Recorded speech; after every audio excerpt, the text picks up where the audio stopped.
जय श्री राम। अयोध्या कांड का 114वां सर्ग। भरत के द्वारा अयोध्या की दुर्वस्था का दर्शन तथा अंतःपुर में प्रवेश करके भरत का दुखी होना। इसके बाद प्रभावशाली महायशस्वी भरत ने सिक्त गंभीर गरगस घोष से युक्त रथ के द्वारा यात्रा करके शीघ्र ही अयोध्या में प्रवेश किया। उस समय वहाँ बिलाप और उल्लू विचर रहे थे। घरों के किवाड़ बंद थे। सारे नगर में अंधकार छा रहा था। प्रकाश न होने के कारण वह पूरी कृष्ण पक्ष की रात की तरह रात की समान जान पड़ती थी।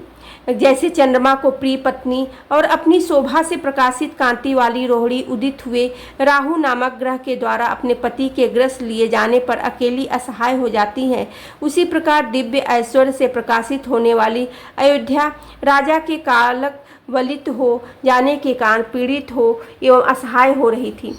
वह पूरी उस पर्वतीय नदी के भांति कृष्णकाय दिखाई देती थी, जिसका जल सूर्य की किरणों से तपकर कुछ गर्म और गंदला हो रहा हो, जिसके पक्षी धूप से संतप्त होकर भाग गए हो तथा जिसके मीन मत्स्य और ग्राह गहरे जल में छिप गए हो।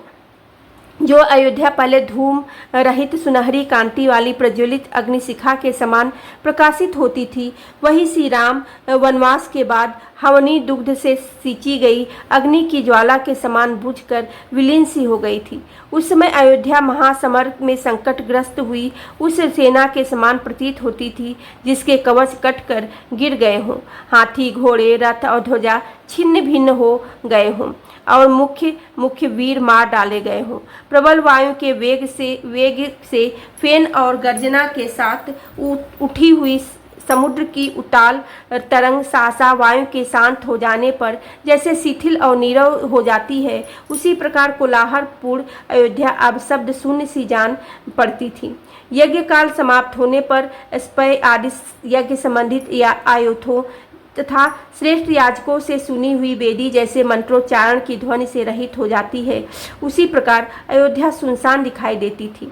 श्री राम आदि से रहित हुई अयोध्या मोतियों की उस नूतन माला के समान श्रीहीन हो गई थी, जिसकी अत्यंत चिकनी चमकीली उत्तम तथा अच्छी जाति की पदराग आदि मड़ियाँ उससे निकाल कर अलग कर दी गई हो, जो पूर्ण क्षय होने के कारण सहसा अपने स्थान से भ्रष्ट हो पृथ्वी पर आ पहुंची हो, अतः एवं जिसकी विस्तृत प्रभा क्षीण हो गई हो, आकाश से गिरी हुई उस तारिका की भांति अयोध्या शोभाहीन हो गई थी, जो ग्रीष्म ऋतु में पहले फूलों से लदी हुई होने के कारण मतवाले भ्रमरों से सुशोभित होती थी और फिर सहसा दानल के लपेट में आकर मुरझा गई हो।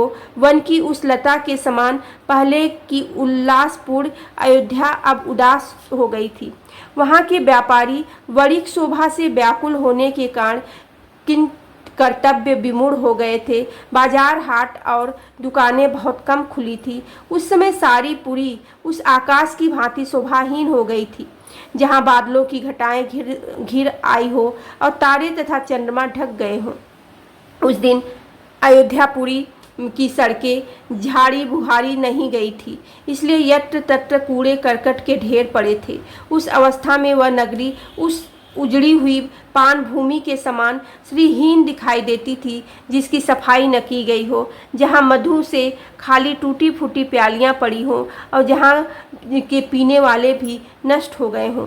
उसी पुरी की दशा उस पौंसले की सी हो रही थी, जो खंभों के टूट जाने से ढह गया हो, जिसका चबूतरा छिन्न भिन्न हो गया हो, भूमि नीची हो गई हो, पानी चूक गया हो, जल पात्र टूट फूट कर इधर उधर सब ओर बिखर पड़े हों, जो विशाल संपूर्ण धनुष में फैली हुई हो, उसकी दोनों कोटियाँ में बांधने के लिए जिसमें रस्सी जुड़ी हुई हो, किंतु वेगशाली वीरों के बाणों से कटकर धनुष से पृथ्वी पर गिर पड़ी हो, उस प्रत्यंजा के समान ही अयोध्यापुरी भी स्थान भ्रष्ट हुई सी दिखाई देती थी, जिस पर युद्ध कुशल घुड़सवारे ने सवारी की हो और जिसे शत्रु पक्ष की सेना ने सहसा मार गिराया हो। युद्ध भूमि में पड़ी हुई उस घोड़ी की जो दशा होती है, वही उस समय अयोध्यापुरी की भी थी।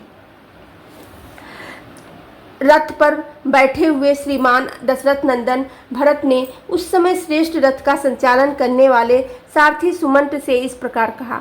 अब अयोध्या में पहले की भांति सब ओर फैला हुआ गाने बजाने का गंभीर नाद नहीं सुनाई पड़ता। वह कितने कष्ट की बात है। अब चारों ओर वारुणी की मादक गंध व्याप्ति हुई, फूलों की सुगंध तथा चंदन की अगरों की पवित्र गंध नहीं फैल रही है। अच्छी अच्छी सवारियों की आवाज़, घोड़ों के हाँसने का सुनिग्ध शब्द, मतवाले हाथियों का चिड़घाड़ना तथा रथों की गड़गड़ाहट का महान शब्द, ये सब नहीं सुनाई दे रहा है। श्री रामचंद्र जी के निर्वासित होने के कारण ही इस पुरी में इस समय इन सब प्रकार के शब्दों का श्रवण नहीं हो रहा है। श्री राम के चले जाने से यहाँ के तरुण बहुत ही संतप्त हैं। वे चंदन और अगुरु की सुगंध का सेवन नहीं करते तथा बहुमूल्य मालाएं भी नहीं धारण करते। अब इस पुरी के लोग विचित्र फूलों के हार पहनकर बाहर घूमने के लिए नहीं निकलते हैं। श्री राम के शोक से पीड़ित हुए इस नगर में अब नाना प्रकार के उत्सव नहीं हो रहे हैं। निश्चय ही इस पुरी में कि अब वह सारी शोभा मेरे भाई के साथ ही चली गई। जैसे वेग युक्त वर्षा के कारण शुक्ल पक्ष की चांदनी रात भी शोभा नहीं पाती है, उसी प्रकार नेत्रों से आंसू बहाती हुई यह अयोध्या भी शोभित नहीं हो रही है। अब कब मेरे भाई महोत्सव की भांति अयोध्या में पधारेंगे और ग्रीष्म ऋतु में प्रकट हुए मेघ की भांति सबके हृदय में हर्ष का संचार करेंगे। अब अयोध्या की बड़ी बड़ी सड़कें हर्ष से उछलकर चलते हुए मनोहर वेशधारी तरुणों के शुभागमन से शोभा नहीं पा रही है। इस प्रकार सारथी के साथ बातचीत करते हुए दुखी भरत उस समय सिंह से रहित गुफा की भांति राजा दशरथ से हीन पिता के निवास स्थान राजमहल में गए। जैसे सूर्य के छिप जाने से दिन की शोभा नष्ट हो जाती है और देवता शोक करने लगते हैं, उसी प्रकार उस समय वह अंतःपुर शोभाहीन हो गया था और वहाँ के लोग शोक मग्न थे। उसे सब ओर से स्वच्छता और सजावट से हीन देख भरत धैर्यवान होने पर भी अत्यंत दुखी हो आंसू बहाने लगे। बोलो सियावेरे रामचंद्र की जय, पवन सुत हनुमान की जय।